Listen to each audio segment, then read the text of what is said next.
सल्लल्लाहु अलैहि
রহমতুল্লাহি আলাইহি স্মৃতি সংসদের উদ্যোগে পবিত্র রজবুল মুরাজ্জব এই আজিমুশান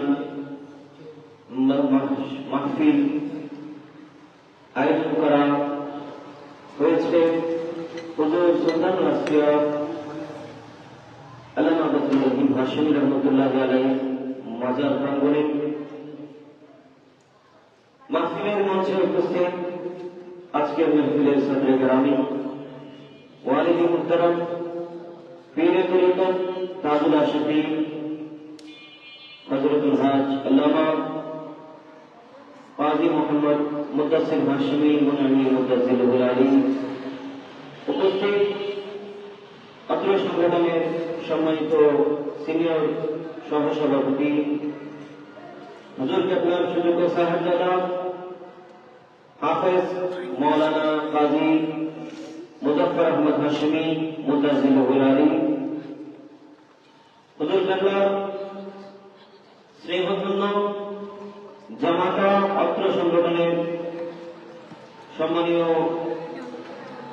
সহসভাপতি মৌলানা হযরতুল হাজ মৌলানা আইয়ুব আলী আল কাদরি মুদাসসিরুল আলী, উপস্থিত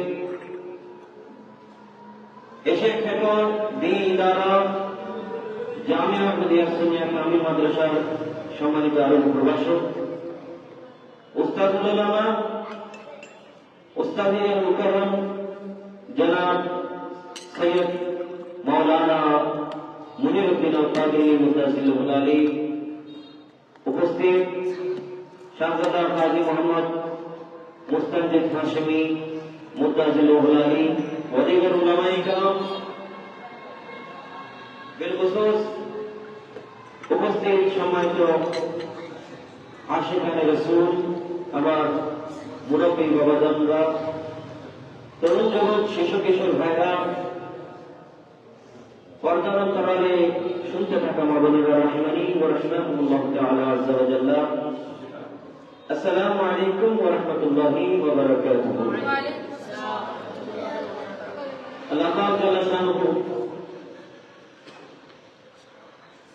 আমাদেরকে মেহরবানি করে দয়া করে আল্লাহ মকবুল বান্দাদের কদমে আল্লাহ পছন্দ হয় এমন একটা মজলিসে যে বসার আমাদেরকে তৌফিক দিয়েছেন, যে মজলিসে আল্লাহর ওলিদের আলোচনা হবে, যে মজলিসে আল্লাহর জিকির হবে, নবীর নাম পড়া হবে, নবীর দরুদ পড়া হবে, যে মজলিসের উপর আল্লাহর দরবার থেকে অহরহ রহমতের বৃষ্টি বর্ষণ হবে, এমন একটা মাহফিলে, এমন একটা সোনালী মজলিসে আল্লাহ পাক যে আমাদেরকে বসার তৌফিক দিয়েছেন, সেজন্য আল্লাহর দরবারে আলিশানে শুকরিয়া আদায় করে সকলে উচ্চস্বরে বলি আলহামদুলিল্লাহ। প্রিয় হাজিরিন, আমি আকৃষ্ট হয়েছি আপনাদের সম্মুখে দাঁড়ানোর জন্য, নতুবা আমার উস্তাদ গ্রামে হাজির আছেন, আমিও একটু অসুস্থ, তারপরও যখন আদেশ হয়েছে, আদেশ তো পালন করতে হবে, সেজন্য আপনাদের খেদমতে আমি দাঁড়ালাম। দুই চারটি কথা সংক্ষেপে বলে আমি আপনাদের থেকে বিদায় নিব। আজকে আমরা এই মারহানা মাহফিলে উপস্থিত হয়েছি, একত রজবুল মুরাজ্জব, এটা শাহরুল্লাহিল হারাম। আল্লাহ পাক 4টা মাসকে 12 মাসের থেকে 4টা মাসকে আলাদাভাবে সম্মানিত হিসেবে ঘোষণা করে দিয়েছেন। ওই 4টা মাস, ওই 4টা মাসের মধ্যে এই রজবুল মুরাজ্জব একটি মাস, এবং আমার নবীজি বলেছেন সাল্লাল্লাহু আলাইহি ওয়াসাল্লাম যে এই রজব শাহরুল্লাহ, রজব হচ্ছে আল্লাহর মাস। তাহলে যেটা তাআল্লুক যার সাথে, তার সম্মানের কারণে ওটারও সম্মান বেড়ে যায়। আমরা সবাই কাপড় পরি, যদি বলা হয় যে এটা অমুক হুজুরের, এটা ইমাম হাশিমের কাপড়, আমরা সবাই সেই কাপড়কে চমকাই, ঠিক কিনা? সেই কাপড়কে আমরা সম্মান করি। আর যদি আমার আপনার কাপড় হয়, পা লাগলেও কোনো সম্মান করা হয় না, ঠিক না? ওই নিসবতের কারণে ইমাম হাশিমের প্রতি যখন ওই কাপড়ের নিসবত হয়ে গেছে, আল্লামা ফজলুর রহিম হাশিমের সাথে যখন কাপড়ের নিসবত হয়ে গেছে, তখন সেই কাপড় দামি হয়ে গেছে। সুবহানাল্লাহ। কেন? কারণ নিসবতের কারণে আজমত। তো এই 12 মাসের মধ্যে এই মাসটাকে আমার নবী নামকরণ করে দিয়েছেন, এটা আল্লাহর মাস, সাথে সাথে আমার নবী নামকরণ করে দিয়েছে এই মাসটা। কানে শুনে না, এই মাস যখন শেষ হয়ে যাবে, অন্যান্য মাসের মতো এই মাসটাও আমার আল্লাহর দরবারে হাজির হবে। আমার আল্লাহ প্রশ্ন করবে, ও রজব মাস, আমার বান্দারা তুমি দুনিয়ার জমিনে যখন গিয়েছ, আমার বান্দারা কি তোমাকে তাজিম করেছে কিনা? একবার জিজ্ঞেস করবে, রজব মাস কোনো জবাব দিবে না। 2 বার জিজ্ঞেস করবে, রজব মাস তোমাকে আমার বান্দারা সম্মান করেছে কিনা? রজব মাস কোনো জবাব দেয় না। 2 বার জিজ্ঞেস করেছেন আল্লাহ পাক। তারপরে 3 বার যখন জিজ্ঞেস করা হবে, তখন রজব মাস বড় আদরের সাথে জবাব দিবে, ও রব্বুল আলামিন, ইয়া রাব্বুল আলামিন, আপনার রহমতের নবী, আপনি কুল কায়নাতের মালিক বানিয়ে দিয়েছেন, যে নবীকে মুখতারে কুল নবী, নূর নবী, রহমতুল আলামিন নবী, আমাকে তো বদির বলে নামকরণ করে দিয়েছেন। আপনার নবী বলেছেন আমি কানে শুনি না। আপনার নবীর জবান দিয়ে যখন বের হয়েছে, সাথে সাথে আমি রজব আপনার বান্দারা দুনিয়ার জমিনের মধ্যে এই রজব মাসটার মধ্যে যতগুলি গুনাহের কাজ করেছে, তারা কি গুনাহ করেছে, আমি সেই গুনাহগুলো লেখার কোনো আওয়াজ শুনতে পাই নাই। আমাদের কানের মধ্যে 2টা ফেরেশতা আছে, কিরামান কাতিবিন, 2 জন ফেরেশতা। আমরা ছোট বড় যতগুলো ভালো কাজ খারাপ কাজ করি, ওনারা কি করেন? লিখে ফেলেন। এখন কাগজে লেখার সময় খেয়াল করবেন, খুব আওয়াজ শব্দ কিছু নাই। আপনি কাগজে লিখতেছেন, কলম যে কাগজে বসতেছেন, একটা ছোট আওয়াজ শোনা যায়, তাই না? কাগজের উপর যখন লেখা হয়, লেখার একটা আওয়াজ শোনা যায়। ওই কিরামান কাতিবিন আমাদের আমল যে লিখতেছে, নেকির আমল লেখার আওয়াজটাও রজব মাস শুনেছে, কিন্তু বদির আমাদের যে গুনাহের আমল, সেগুলো লেখার কোনো আওয়াজ এই মাস শুনতে পাই নাই। সেজন্য সে বলবে, আপনার নবী আমাকে কানে শুনতে পাই না বলার কারণে আমি আপনার বান্দাদের কোনো গুনাহের আওয়াজ শুনতে পাই নাই। সুবহানাল্লাহ।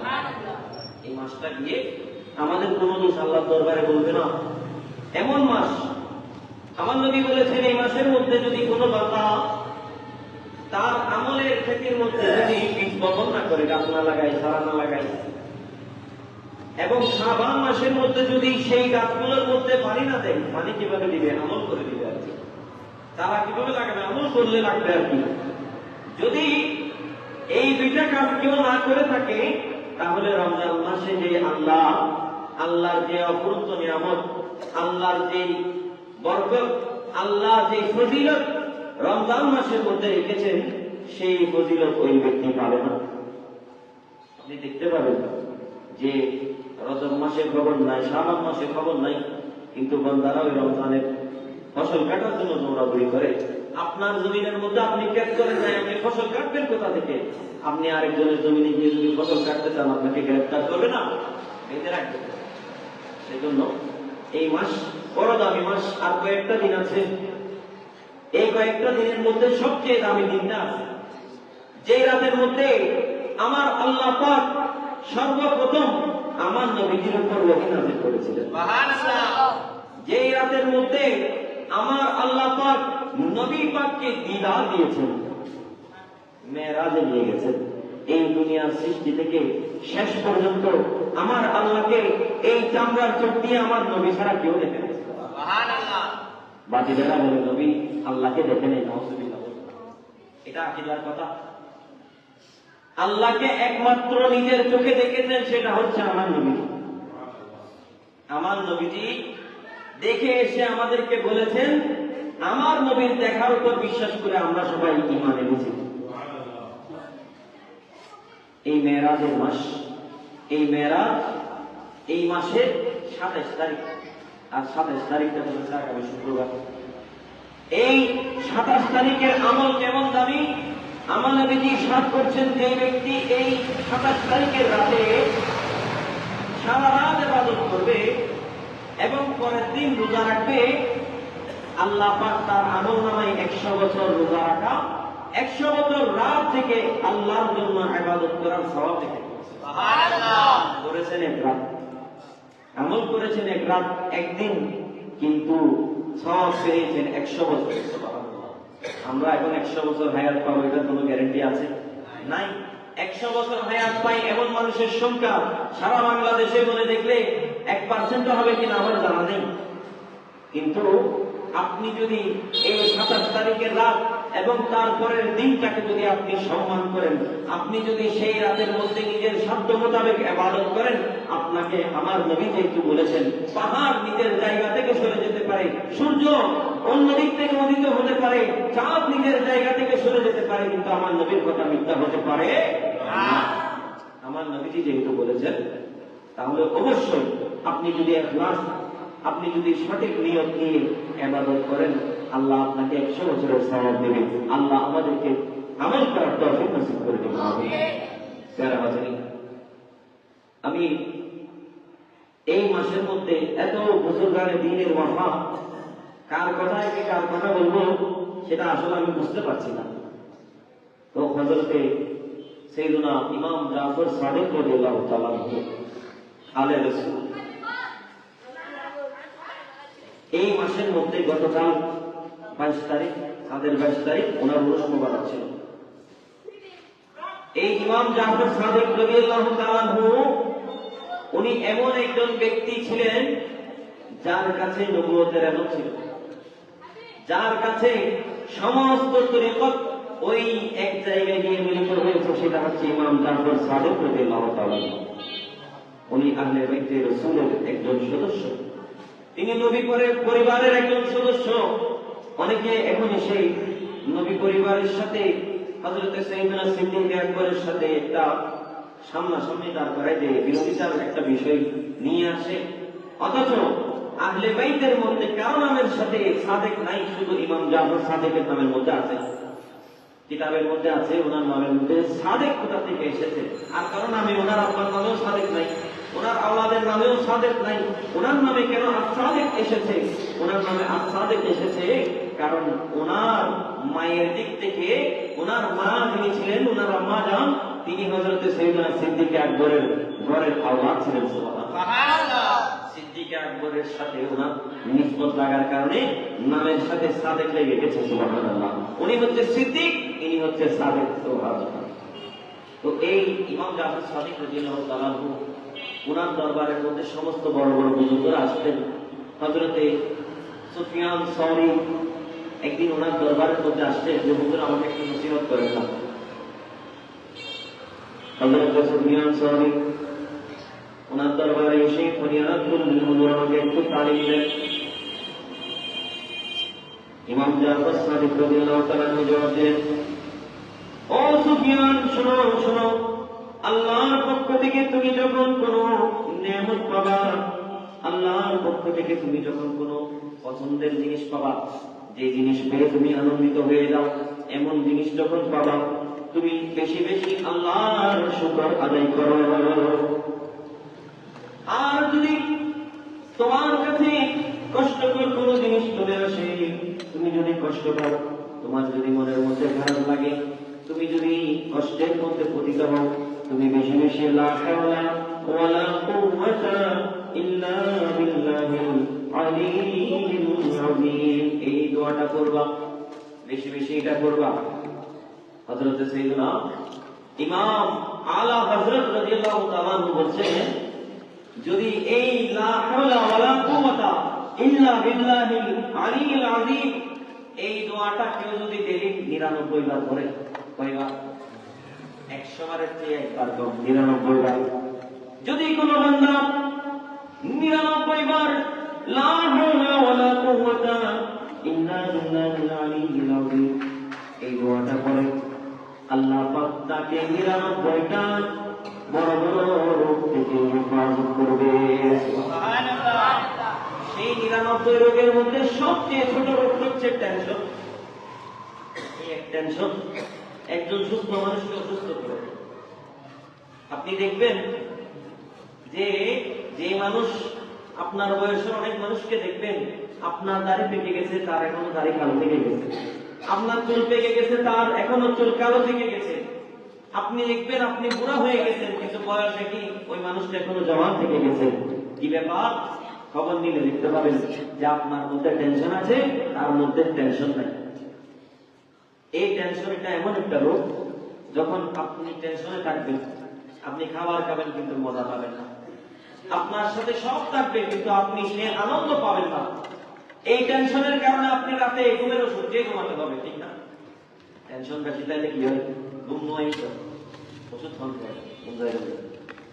এই টেনশনের মতো বড় রোগকে আল্লাহ হযরত বলছেন 99টা যে রোগ থেকে এই লা হাওলা পড়লে, লা হাওলা ওয়ালা কুওয়াতা ইল্লা বিল্লাহিল আলিয়্যিল আযীম, এই ওয়াজিফা পড়লে এই 99 রোগ থেকে হেফাজত রাখা যায়। তার মধ্য থেকে সবচেয়ে ছোট রোগ হচ্ছে টেনশন। সুবহানাল্লাহ। তো ইমাম জাফর সাদিক রাদিয়াল্লাহু তাআলা সফওয়ান সরি রাদিয়াল্লাহু তাআলা কে তালিম দিচ্ছেন। এই ইমাম জাফর সাদিক রাদিয়াল্লাহু তাআলা কোন শখসিয়ত, যার সুহবতে গিয়ে ইমামে আযম ইমাম আবু হানিফা নুমান বিন সাবিত রাদিয়াল্লাহু তাআলা বলেছেন যে লাউলা সানাতা আল্লাহ লাকা নুমান, যদি 2 বছর এই আমি ইমাম আযমের জীবনের মধ্যে যদি এই 2 বছর না থাকতো, আমি ধ্বংস হয়ে যেতাম। কোন 2 বছর? বলে যে 2 বছর আমি ইমাম জাফর সাদিক রাদিয়াল্লাহু তাআলা এর খেদমতে কাটিয়েছি। সুবহানাল্লাহ, সুবহানাল্লাহ। ওনাকে একদিন প্রশ্ন করা হলো যে হে ইমাম আযম, আপনার বয়স কত? উনি বললেন আমার বয়স 2 বছর। মানুষটা অবাক হয়ে গেছে, কি ব্যাপার, দাঁড়িয়ে ভাগিনি, এই ব্যাপারটা আমার বয়স 2 বছর। বলে হুজুর বুঝলাম না, আপনাকে জিজ্ঞেস করলাম বয়স কত, বললেন 2 বছর, অথচ আপনি বৃদ্ধ হয়ে গেছেন। বলতেছে আমার বয়স আমার হায়াতের মধ্যে আমি যদি জীবন হায়াত মনে করি, ওই 2 বছরকেই মনে করেছি। এই জন্য ওলিদের সুহবতে আসতে হবে। ওলিদের নজর এটাই আপনার জন্য যথেষ্ট। ওলিদের নজরে আপনার জিন্দেগি কামিয়াব হয়ে যাবে, আপনার তকদীর পরিবর্তন হয়ে যাবে। সুবহানাল্লাহ। ইমাম জাফর সাদিক রাদিয়াল্লাহু তাআলা সমস্ত তরিকত, সমস্ত সিলসিলা ওই ইমাম জাফর সাদিক রাদিয়াল্লাহু তাআলা পর্যন্ত গিয়ে মিলিত হয়েছে। সমস্ত সিলসিলা উনি শেখ, সেটা হোক কাদেরিয়া, সেটা হোক চিশতিয়া, সেটা হোক নকশবন্দিয়া, সমস্ত সিলসিলা ওনার কাছে গিয়ে মিলিত হয়েছে। ওই শেখ হযরতে সাইয়েদুনা ইমাম জাফর সাদিক রাদিয়াল্লাহু তাআলা। তো হযরতে বায়াজিদ বুস্তামি রাদিয়াল্লাহু তাআলা, যার আস্তানা শরীফ কোথায়? বায়াজিদ বুস্তামি, তার এই এলাকার নাম বায়াজিদ বুস্তামি। তা যে বায়াজিদ বুস্তামির নিসবতে এই এলাকা দামি হয়েছে, সেই বায়াজিদ বুস্তামি ইমাম জাফর সাদিকের কদমে গিয়ে দামি হয়েছে। সুবহানাল্লাহ। ওনার আজকে উরুস মুবারক আমরা উদযাপন করছি। আল্লাহ পাক ওনার ফরজাত আমাদেরকে নসিব করে দিন, আমিন। একজন আল্লাহর ওলি ছিলেন। আমরা তো এখন আলেমদেরকে আল্লাহর ওলি মনে করি না। হযরত মাওলানা, এটা অত্যন্ত ছোট একটা লোক। দিল্লির মধ্যে একজন আলেম, একজন আল্লাহর ওলি, দিল্লি জামে মসজিদের মধ্যে উনি খেতাবত করতেন। এমন আল্লাহর ওলি ছিলেন, ওনার সামনে যদি কেউ যেত দোয়ার জন্য, উনি তখন ওই ব্যক্তি বলার আগে কি জন্য গেছে সেটার জন্য আল্লাহর কাছে দোয়া করে দিত, আল্লাহ এই মানুষগুলো সুস্থ হয়ে গেলে সুস্থ হয়ে গেল। কেউ যদি আওলাদের জন্য যেত, মুখ দিয়ে বের করার আগে বলতো, আল্লাহ তোমার এই বান্দার কাছে আওলাদ হচ্ছে না, তাকে আওলাদ দান করে দাও। কেউ যদি দৌলতের জন্য যেত, ধন সম্পদের জন্য যেত, মুখ খুলে বলতে হতো না, হুজুরের সামনে গেলে হুজুর বলে দিত, আল্লাহ তোমার এই বান্দা রিজিক নিয়ে বড় কষ্টে আছে, তাকে রিজিক দান করে দাও। এমন আল্লাহ বলি। ওনার নাম ছিল ফখর জাহান, হযরত মাওলানা ফখর জাহান। তো ফখর জাহান দেখলেবি উনি দিল্লি জামে মসজিদের মধ্যে প্রতি জুমাবার দিন রাত ওনার কাছে মানুষ এভাবে দোয়া নিতে আসে, আর উনি মানুষ বলার আগে দোয়া করে দেয়। এখন মনের মধ্যে আপনি বলার আগে যদি কোনো আল্লাহর ওলি আপনার জন্য হাত তুলে দোয়া করে দেয়, আপনার ভক্তিটা কমবে না বাড়বে না? বাড়বে। এখন দিনের মানুষেরা ওনার খবর পেয়ে সবাই দিক বিদিক থেকে ছোটে ছোটে আসতেছে, ওনার দরবারের মধ্যে ভিড় বেড়ে যাচ্ছে, মানুষ বেড়ে যাচ্ছে। এখন বাদশার কানের মধ্যে খবর পৌঁছে গেছে যে খবর যাহা দেখলবি ওনার দরবার তো জমে যাচ্ছে। এখন দরবারের মধ্যে বক্তব্য বেড়ে গেলে উনি যদি আবার আমার সাথে টানাটানি করেন, বাদশার টেনশন কি? যদি আল্লাহ দিকে টানাটানি করেন তো তার আমি তো বাদশাহ কিন্তু আপনার সমস্যা হয়ে গেলি। তো বাদশাহ তো করলো কি, একটা ফন্দি করলো, একটা ষড়যন্ত্র করলো। কি ষড়যন্ত্র? ওই খারাপ নেই এই লোক তো খারাপ নেই দিকে কিন্তু খারাপ নেই আছে ঈদের বড় দিবে খারাপ আমার দাহানা বানিয়ে। তো ওই মহিলাকে টাকা দিয়ে ভাড়া করেছে এবং শিখাই দিয়েছে, তুমি হুজুরের কাছে যাবা, ওই মানুষ মজলিসের মধ্যে আছে ওইরকমে যাবা, গিয়ে হুজুরকে বেইজ্জত করবা। ধরো তোমাকে টাকা দিয়ে দিলাম অ্যাডভান্স, এখন জমান নামাজ পড়াই না হুজুর, মরিদল বেকুন ভক্ত বেকুন দোয়া এইটা আল্লাহ ওই ভাই একটা মানুষ দোয়া বেকুন আর এখন ছিল নাউজুবিল্লাহ। এই আল্লাহ ওলিদের এই ওলামায়ে কেরামদের দোয়াটা এটা আমাদের জিন্দেগি বদলাই দিতে পারে, কিন্তু এই সেলফি এই ছবি এটা আমাদের কিছু করতে পারে না।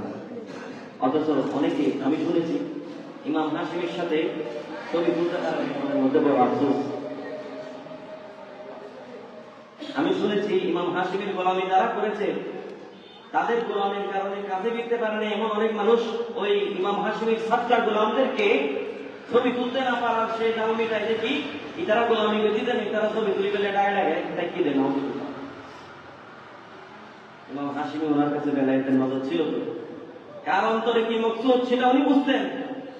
ওনাকে অনেক বড় বড় ধনীরা তাদের আয় ইনকামের মধ্যে ভালো মন্দ সবকিছু ছিল, এমন অনেক মানুষ গাড়িতে তোলার জন্য গাড়ি নিয়ে এসেছেন, কিন্তু ইমাম হাশিমি ওখানে বসে নেন, কারণ ওনাদের নজর ছিল বেলায়েতের নজর।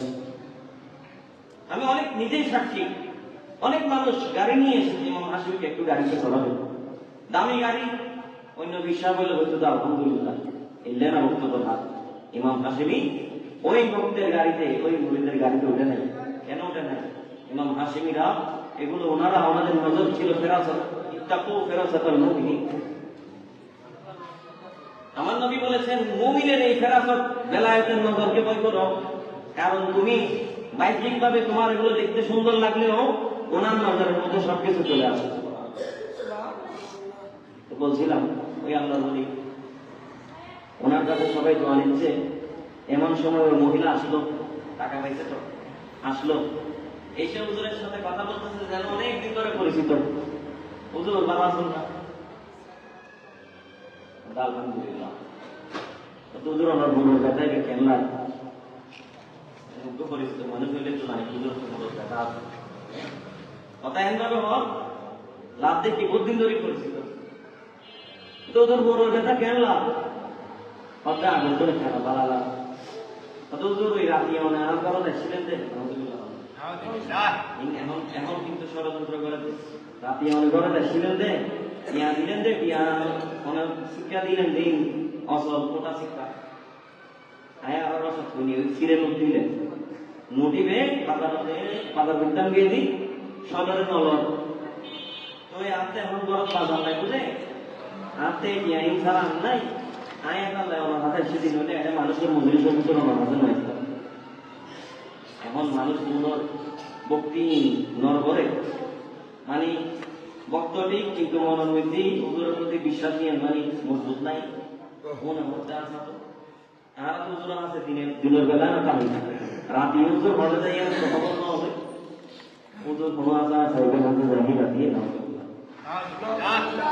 এই কারণে একবার আছে হুজুর রাতিয়ে যায়নি তো হুজুর কি আছে কবে ঠিক তাই এ আমার কন্যা এটা আসো ধরো এই টাকাগুলো নিয়ে যাও, তোমার বাজার করার দরকার, এই টাকাগুলো নিয়ে যাও, তোমার আরো টাকা লাগলে আমার কাছে আসিও, কোনো অসুবিধা নাই, তুমি আমার মেয়ের মতো। ওই মহিলা, ওই খারাপ মহিলা এই আচরণ দেখে কিছুক্ষণের জন্য তার হোশ চলে গেছে যে আমি এসেছি ওনাকে বেইজ্জত করতে, আর উনি আমাকে ইজ্জত দিচ্ছে। সুবহানাল্লাহ। হুজুর একটু পেরেশান হয় নাই। হুজুর ওনার ভক্তদেরকে দোয়া দিয়ে সামনের দিকে চলে যাচ্ছে। ওই মহিলা পেছন থেকে চিৎকার করে বলল, হুজুর ফখর জাহান দেহলভি, হুজুর শুনেন, আমাকে ওরা পাড়া করেছিল আমি আপনাকে যেন মজলিসে বেইজ্জত করি। হুজুর আমি যেদিন থেকে এই খারাপ পথে চলে এসেছি, আমার মা বাবা পর্যন্ত আমাকে কোনোদিন নিজের মেয়ে বলে পরিচয় দেয় নাই।